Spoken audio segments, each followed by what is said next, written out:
We can go whenever, I mean, hey, the audience always likes watching Matt mess with his microphone. Duh. That's what's putting butts in seats, man. Yeah, no, of course. It's your mic. Welcome to GTM Unfiltered, hosted by GTM veterans Judd Borakove, Craig Rosenberg, and Matt Amundson. We make talking business fun and sometimes funny. That's because we're always unscripted, unfiltered, and unlike anything else out there. Get ready.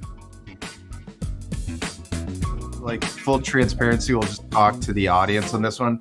Like, I love that, as you know, we just start the conversation and things happen. I think last episode we talked about football just a little too long. It was a long one, yeah. So today we're not going to talk about football. The first thing we're going to do is make sure everyone knows who's who in the zoo. So I'm kicking this off. I'm Craig Rosenberg, and I have my two co-hosts with me. I'm going to start with Judd. Judd, say something to the crowd. Something to the crowd. Okay, that's Judd. And then Matt, say something to the crowd. Hey, everybody. I'm Matt Amundson. I'm the CMO of Census, and Craig and I have been friends for way too long. It's a sad state of affairs. No, you guys know this. I have incredible retention rates on friends. You got to admit. No, I agree. Like, Judd and I have only been friends for 2 years, and we're like really good friends. I mean, we call each other on weekend. Matt, dude, it's not cutting into our talk time. Oh, I'm not worried about it. I will open up. Matt and I talk 3 times a day, morning, afternoon, and then night. Yeah. I can open my call log for proof points. I got receipts. No, there you go. But I just, by the way, it is because I do like to talk to people. I mean, it's just, like it. So if I get that moment, I don't take the silent time. I go, call a friend. I always love, like, he was in Hawaii. He's like, so I'm on vacation. I thought I'd just give you a call. I'm like, what? Good to talk to you. I've called both you guys from right field at a Little League baseball game. Oh, yeah. Without a doubt. Yeah. Without a doubt. People are like, oh, do you want to go back? I'm like, have you been to a baseball game? Your son will literally do 3 things the whole game. Like, you do. There's tons of downtime. Anyway, okay, ready for this? So I just got off a call. I've been excited to pose this to you guys. I need to frame it in the right way so this you can ask questions.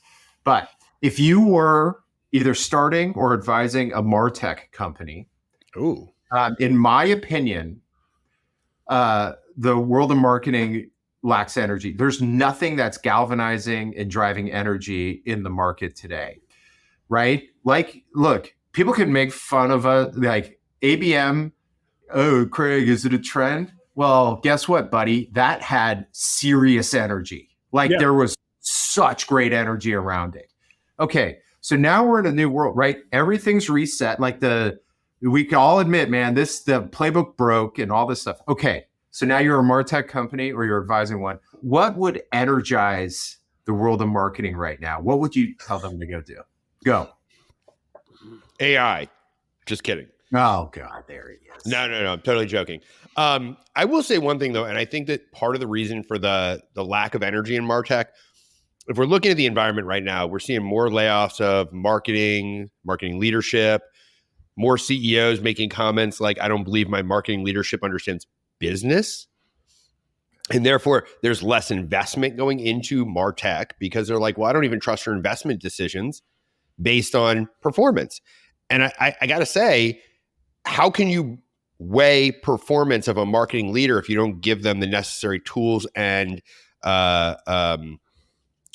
leadership level to make the changes necessary to move forward? If I'm running ABM, but I have no say on sales, I can't tell you that the ABM program is going to work.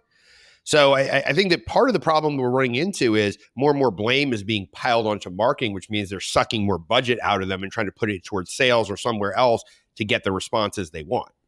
That's just my take. And how would you make a splash on here, Matt? I think that's what I'm gonna think about for a second, because that's a great question, and I'm not sure it's possible in the current environment. Well, Matt has to do it too. So this is you're on the spot, buddy. But by the way, with the background, yes, like there's like dystopian element right now to be a CMO, man. So like there is like a lot of empathy for us. I mean, they don't feel sorry for themselves, but like, so there is that, right? But like now, let's just say, okay, but like, what is that theme, idea, whatever it is that can, galvanize marketing, which it happens and it's awesome, and then gets everyone excited again because it's a new whatever that might be.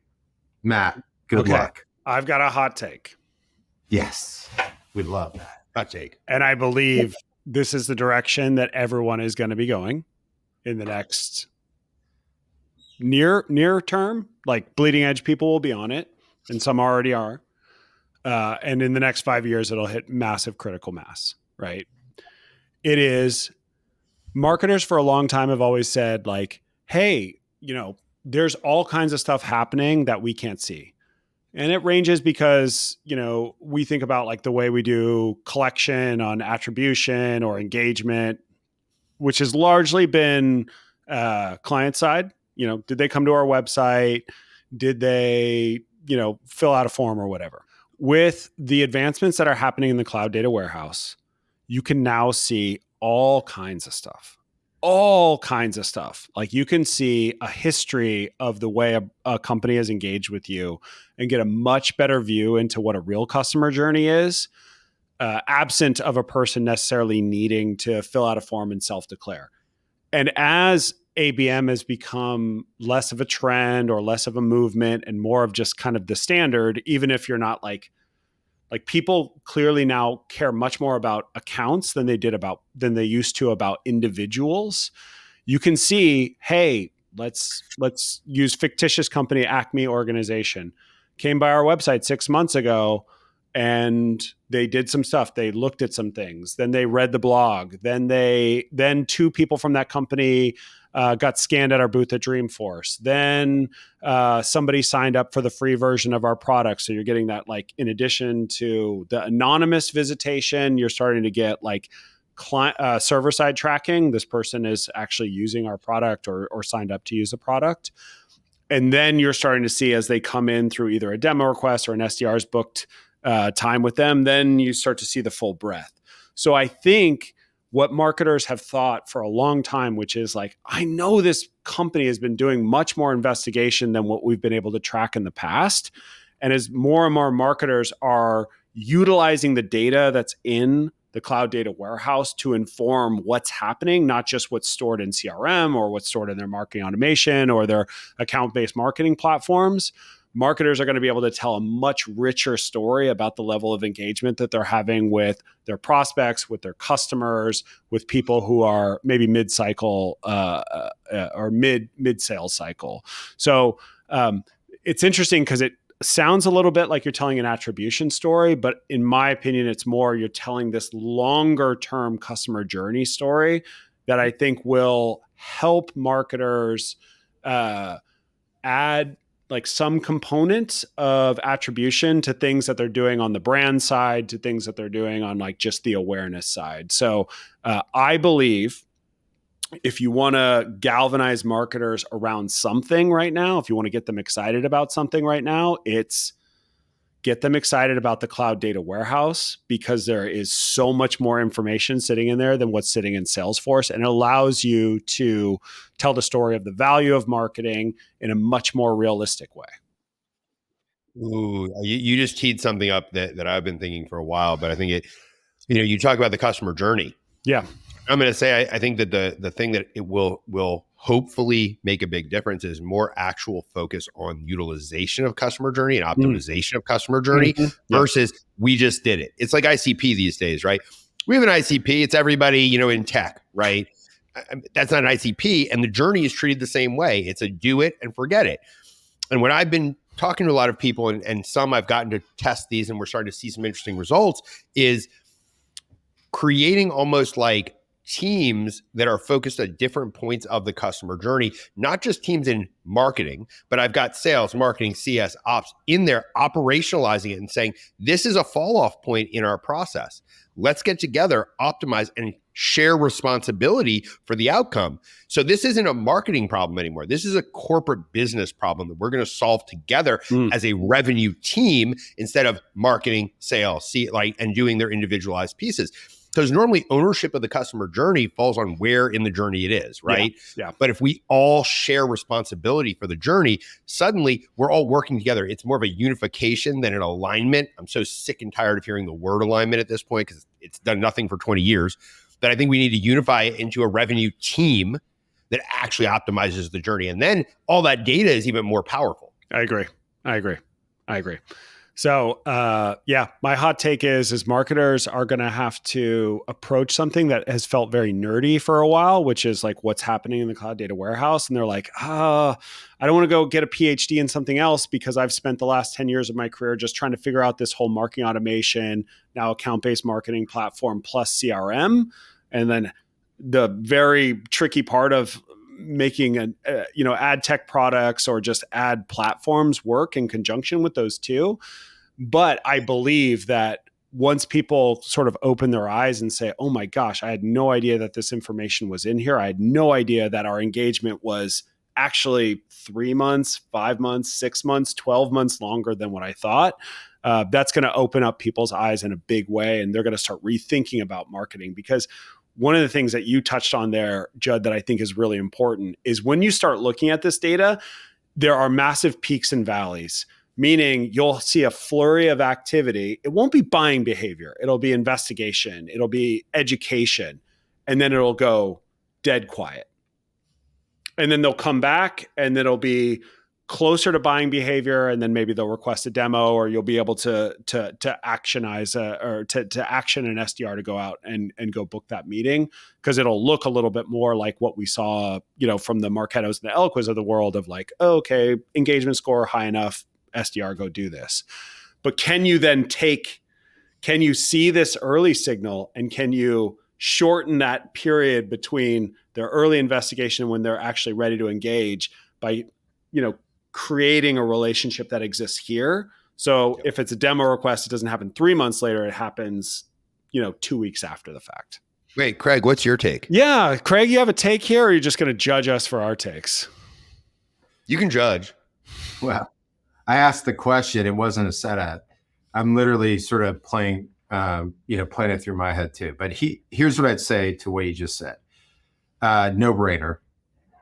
Honestly, and I do want you to admit, I'm like twisting your arm, that when we were working together at scale, I was big into putting everything into the cloud data warehouse to look at data. And I'm not sure your reaction back then, but your reaction now, as you could imagine, I'm 100% aligned. Yeah.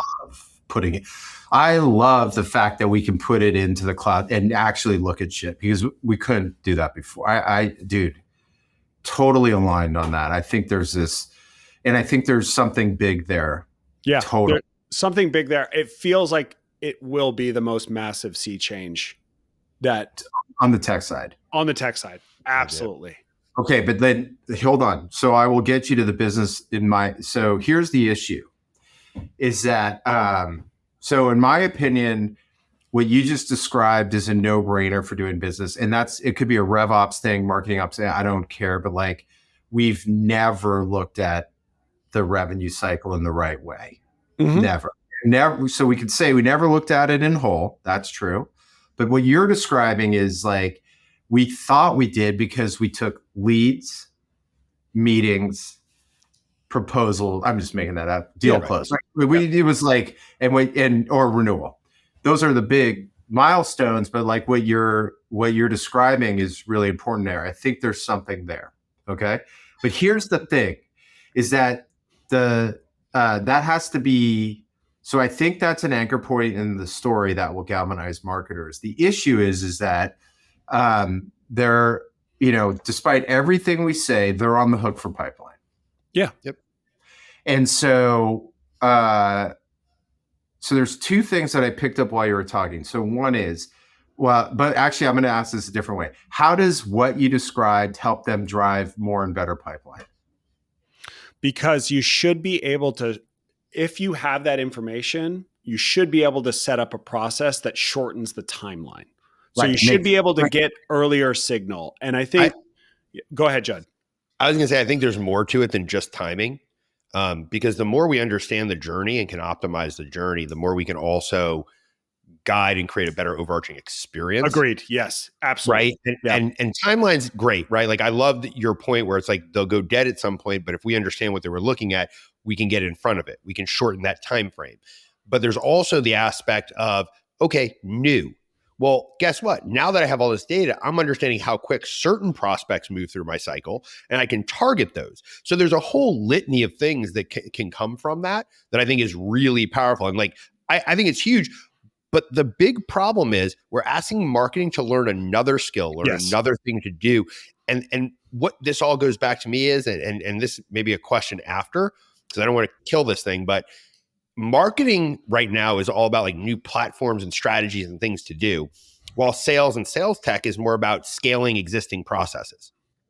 So there's something missing here where we keep piling more on marketing, paying them less, blaming them for everything. But why aren't we doing that in any of the other areas of business? So I think there's a lot to this tech and having the right data. I think it can also prove out much faster if what marketing is doing is working or not. Yeah, but that's proven not to galvanize the market. Like they all want to do that, but that's like they are looking for hope.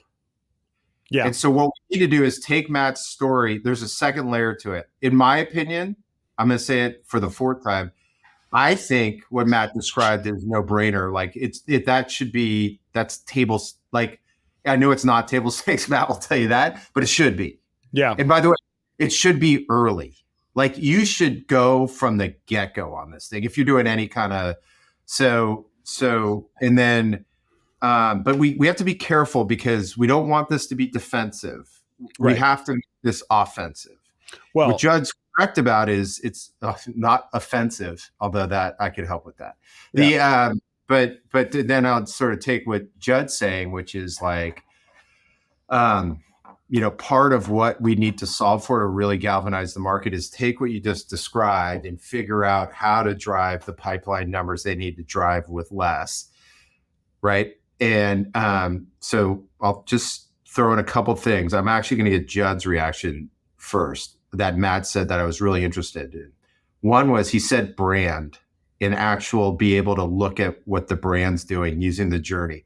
There's something there. That's like a traditionally black box marketing activity. What did you think of that on the brand side, Judd? A couple things. First thing is anything that helps to prove more succinctly that brand drives demand is going to be powerful, because investment in brand is generally one of the first things an incoming CMO does, right? And every CEO is like, oh, not again, right? Because I also don't understand how much power brand can drive because nobody can quantify it truly, right? Oh, how many more searches with our name in it start appearing? I mean, you've got little things that you can do, but ultimately it's not like saying brand leads to pipe. And I think that with enough data and the right types of data, that can become more apparent, which then really energizes the market again, because we say now brand people suddenly have a leg to stand on. They become more important. Yeah. And what the work they do actually has more value. Yeah. And then Matt also said the brand effect on speed, right? And cycle time, right? I think that's there's something there, like, because what we like from a theme perspective, we are telling marketers the landing page, like basically in today's tech world, there should be 2 calls to action if you have 2 different go-to-market models. One is into the product, 2 is to the demo, talk to sales. Those should be the 2 things that you make someone fill out a form for. Everything else, well, events, sorry, that of course, hey, I'm going to an event. But like, so Matt has been like, hey, no, you gotta hit them everywhere, right, across all their channels. Same concepts as before. I feel like you take that story and you take it onto LinkedIn, you take it out to the market, you bring them there, they could do whatever they want on your website. And then the call to action is that. So this is actually truly the death of the landing page. It's one of the tracking mechanisms. I know we've talked about it before, but the way Matt describes, the way we can capture activity, I think that's a really big deal to translate into what marketers should do. The biggest issue, I think, Matt, on this idea of what you've been trying to tell everyone in terms of how they should do demand creation has been, what am I going to tell the rest of the organization? Yeah. Right. And so I think that's like, we have to, there were some cool elements I started to pick up as you were talking, and that are offensive. So one is, I think that I don't have the answer yet, but the key here is to get the market something new to think about how they do things. Yeah. And then what you're describing is really cool because it's 100% data driven. Yeah. And then what I would say on the second part of what, like from a sales perspective, that has always intrigued me. Right. And so, which is like Judd was like this unified go-to-market, we talked about it in account base, but we didn't have the ability to look at it. So like Matt, like if you took what you described in the cloud warehouse and we said, once they engage with sales, or let's say sales says, hey, this is an opportunity. We actually don't know all the things they're doing. Yeah. At all. And there's probably something incredibly interesting there and real, like truly impactful marketing plays that could be run once we know what's happening in the sales cycle. Yeah. Yeah. And I mean, there's things that like traditional marketing automation isn't capturing. Like, hey, this person we start a sales cycle with this person, and then they subscribe to our LinkedIn, and then they follow us on Twitter, or they follow our CEO on Twitter because they want to hear his thought leadership or her thought leadership, right? Like these are things that we've never tracked before. And I think oftentimes the three of us can think of things through the lens of B2B, obviously, because that's our background, but this is especially true in B2C. Because one of the things that people don't fund, because they're collecting data in all of these different places, if they're not porting it into their cloud data warehouse, or they're now using tools like Fivetran to start porting it all into their data warehouse, they're going to have a much better understanding of the way their customers are purchasing and why they would repurchase and the types of offers that they're creating for people. Like we at Census spend a lot of time with retail, right? And there are people, maybe like the three of us, I'll at least just describe myself. I am, what people consider a geriatric millennial because I'm 42 years old, but it's weird to have geriatric in my title, but fine. But I'm still a person who likes to like transact like clothing in real life, right? Like I go to a store and I touch a thing and I try it on and I buy it. I don't like buying online. It's a pain in the ass to me.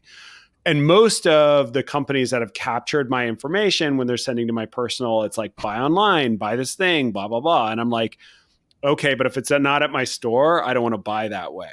And these retailers have systems for their brick and mortar and they have systems for their e-commerce.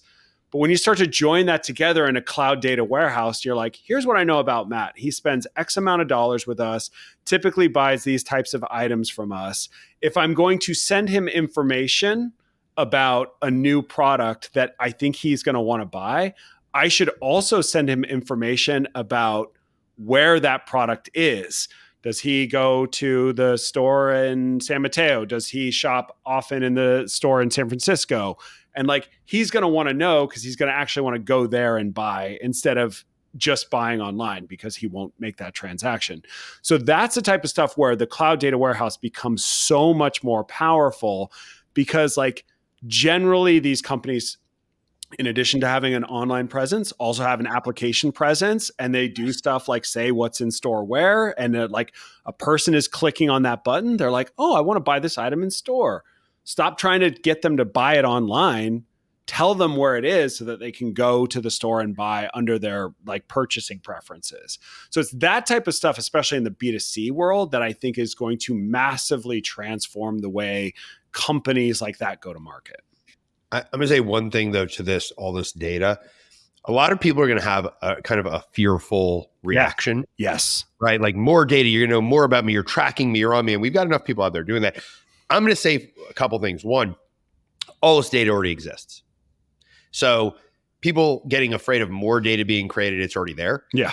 And people being better able to utilize it, it shouldn't be a scary thing. It should be they're going to create a better experience for you so you actually enjoy the process. Exactly. Because I would say my experience, especially over probably the last couple of years, buying is actually cumbersome at times. Sure. And sometimes I choose not to even make the purchase because the process I had to go through to get there, wasn't worth it in the end. Yeah.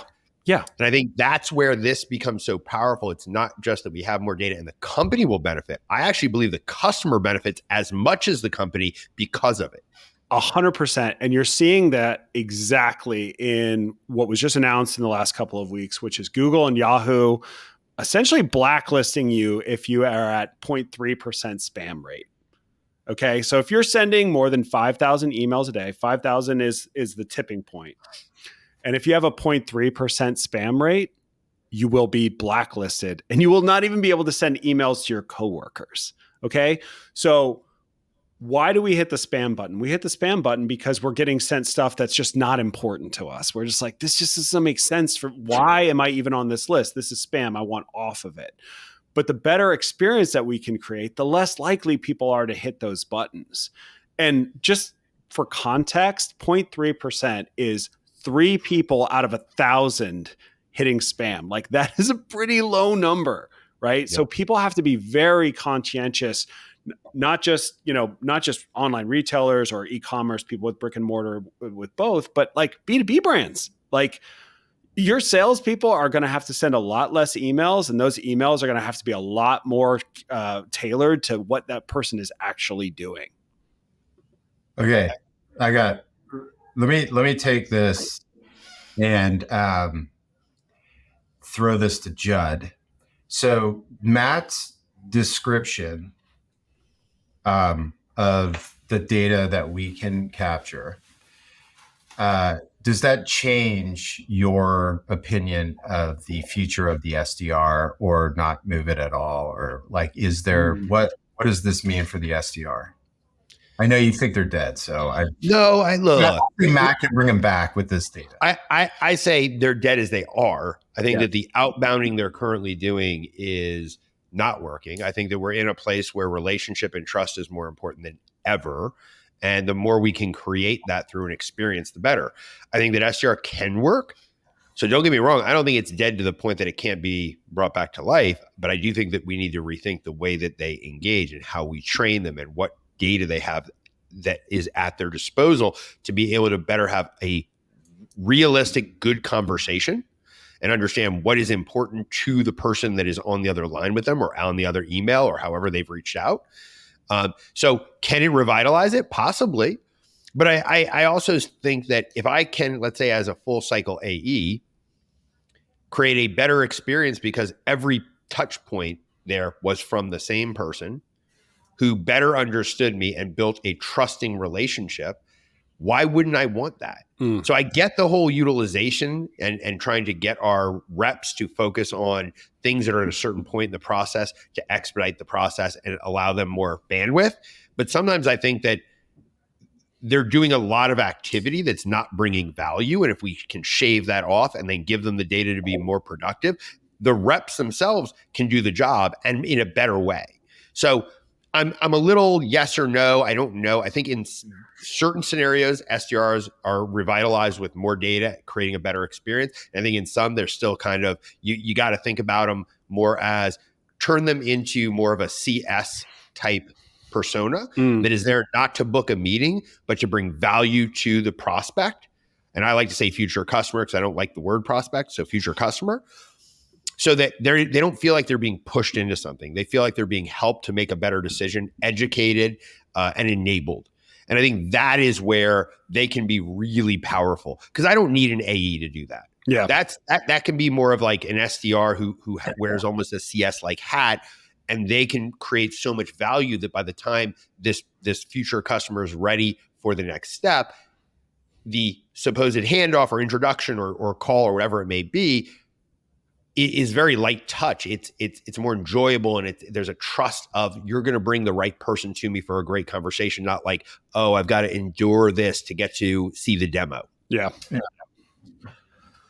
Okay, but so I was leading there because I think the only thing that we've all talked about that is not solved is the fact that if we described all this to a CRO, these are simple folks. They'd say, well, wait a minute, like you're describing after they've engaged. Like What do we do to get them engaged in this really brutal atmosphere? So I think on the and so because I think and by the way, there are things that are not different. I mean, an example of that would be, targeted ads. An example of that would be linked. You know what I mean? Like but that's one thing that I think as we talk about like this next generation of revenue strategy process tech that we're describing here today. Remember, at the end of the day, like the folks that get that are making the money here on the revenue side are simple people, and they're going to be like, well, how do you get them in the door? So like if we say SDRs are dead, like I know you made your explanation, just giving you an example. It's like, well, then what do I do? Like if I can't outbound them, what do I do?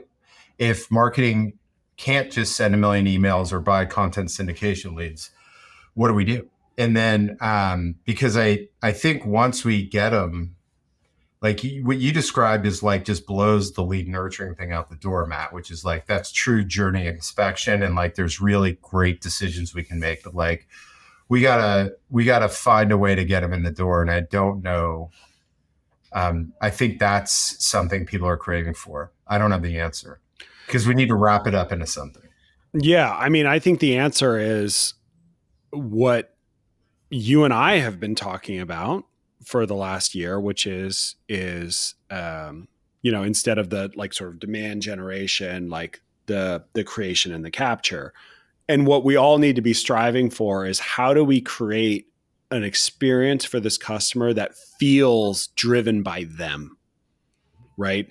Feels driven by them, which is a combination of building a brand, creating awareness, bringing them into the highest level of your funnel, like higher than I know this person's name, but like there are people from this company coming in. Allow them to do what they need to do, see what they're doing, and think about alternative channels, or send really good emails because you really understand what they're doing. Mm-hmm. But way less emails, right? And then hit them in a few different places. And then where do they hang out, right? This person's interacting with us on LinkedIn. I'm serving them a LinkedIn ad. This person's, coming by the website and, looking at this. I'm retargeting them. I'm hitting that. I know like the drift bots are sort of like not as fun as they used to be, but if you understand what that person's doing and that drift or intercom bot pops up and says like, hey, like, I know this is important to you. I thought you might find this valuable, this white paper, this asset, this video, this recording, this blog post, whatever. And people are just like, cool, like I'm on my own journey. You're creating, I mean, for a long time, I've postulated that B2B would be moving to more of a B2C motion. And like, you think about the way we transact on platforms like Amazon, where we're like, okay, I'm looking for whatever I'm looking for, socks. And it's like, here's all the socks. And then I look at this sock and it's like, there's more options of socks. It looks like you want running socks. So like, here's more running socks, right? Like that is the type, like we feel like we're in control of that journey, but Amazon knows that they're in control of that journey. And so that's what we have to start creating. And that is less of the SDR reaching out and being like, hey, Judd, I noticed that you looked at this white paper and I'd really like to get 15 minutes on your calendar with a product expert who just happens to be an account executive. I would just against. Yeah, exactly. Yeah. That is the dead part. And like, I got to tell you, like my inbox suggests that is still the prevalent motion amongst SDRs. But like, if I was getting maybe from an SDR or just from, a company email address, like, hey, I'm sure you're interested, or you might be interested in knowing how to move data from Snowflake to HubSpot because I use Snowflake and I use HubSpot. Like, cool. Like that's an interesting thing that I didn't know about, or like, it feels in line with some of the stuff that I've been doing investigating on. So I don't think the like nurture game changes, but like the way we milestone the journey through like lead capture, form fill, et cetera, is different. Because if we can see it all and we don't need them to do that, we can serve it to them in a way that feels like we're not trying to bait them into a meeting. And then I think that they can come to the website and to the 2 CTA example that you gave before, either select to just get directly into the product, or they choose that they want to see a demo. Yeah. This is really interesting because I'm going to say this. Human psychology has not changed. I don't think it's ever going to. So the way we get people interested will work forever. But when there's too many options and too many things, and I remember I was reading in like Jolt Effect, there's who was it, Barry Schwartz, did research, like brilliant psychologist, big TED Talk, talked about that there's research that shows too many options shut people down, make them freeze. Mm-hmm. And so even think like your Amazon example. I don't always enjoy shopping on Amazon because it's like, oh, you saw this, here's 100 options. Oh, you clicked on that, here's another 100. And you just go like, I don't even know what to buy or how. And that's a bad experience. Sure. But what I do know is a lot of the basics that marketers are supposed to be good at, POV and messaging, they're not happening.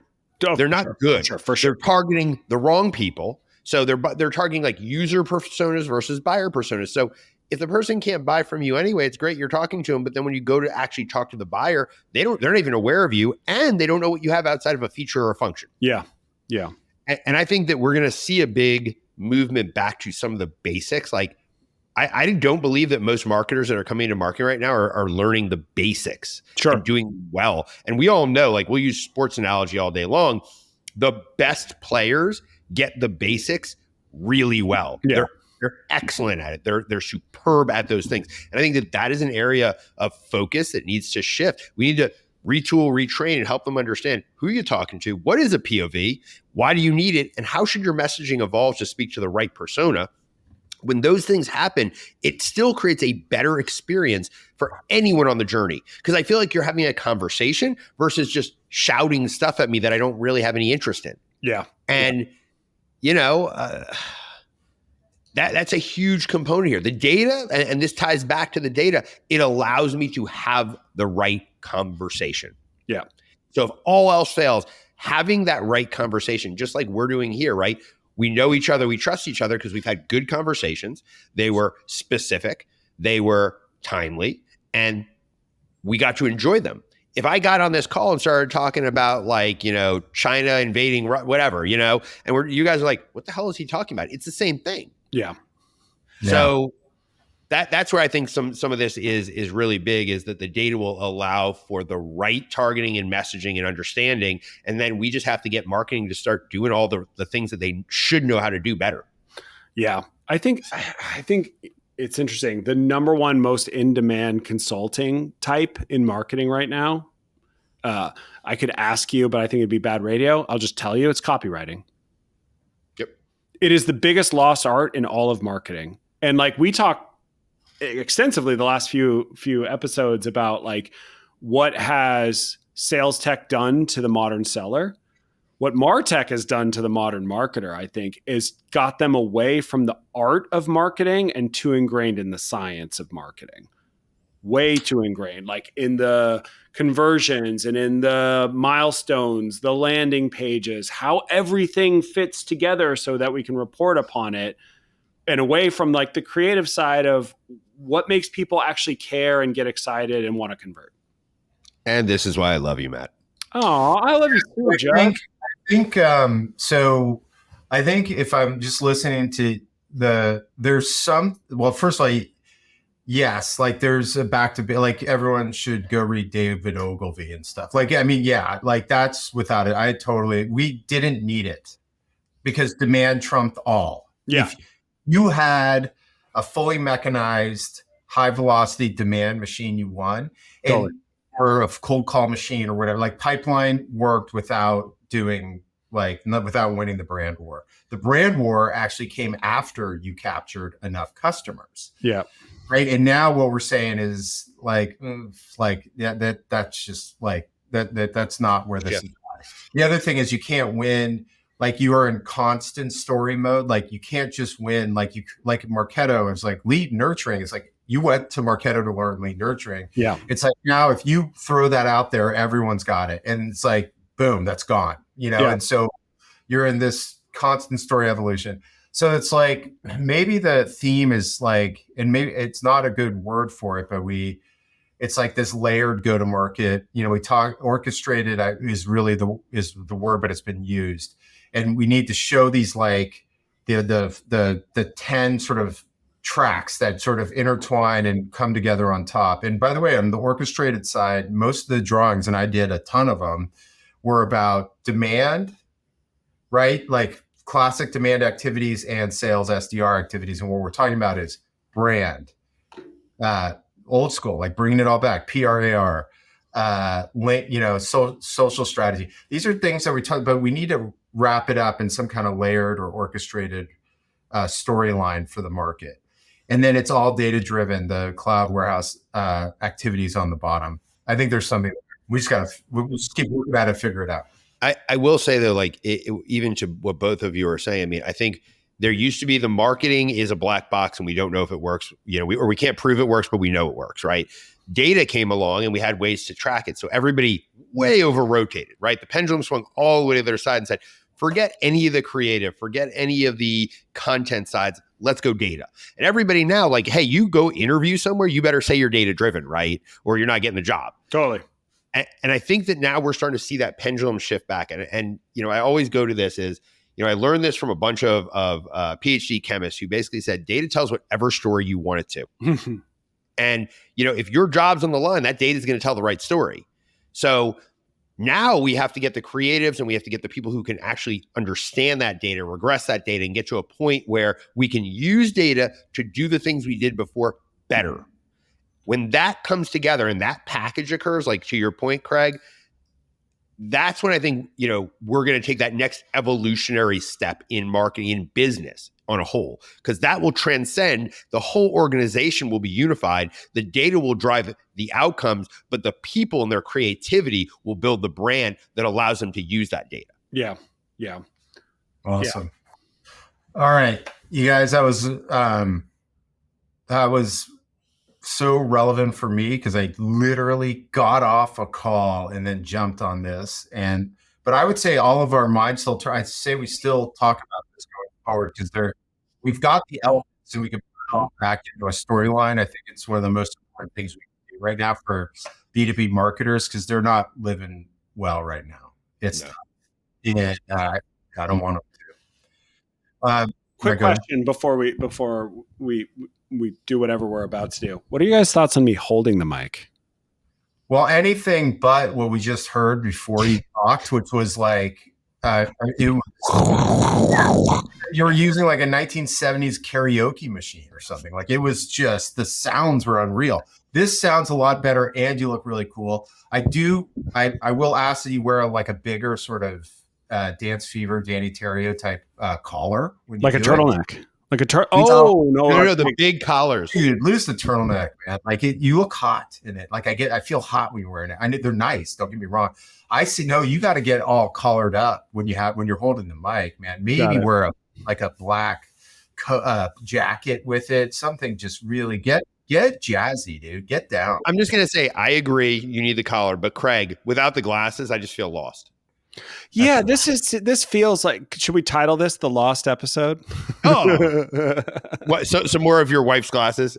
Yeah, I mean we got the most social sharing off my glasses, like of all time. So, we know what people want now. So we got to give it to them. Got to give them. I had the pair of glasses today. Shoot, I messed that up. All right, you guys, good catching up. Yeah. Hey guys, thanks so much as always. Come see us again. We have more great guests coming, but if worst case, you can listen to us three ding-dongs pontificate and say wonderful things that'll get you thinking. So come be unfiltered with us next time. See ya. Thanks for tuning in to GTM Unfiltered. To hear our innovative insights and strategies, visit gtmunfiltered.com. Be sure to subscribe and leave us a review on your favorite podcast platform. Until next time.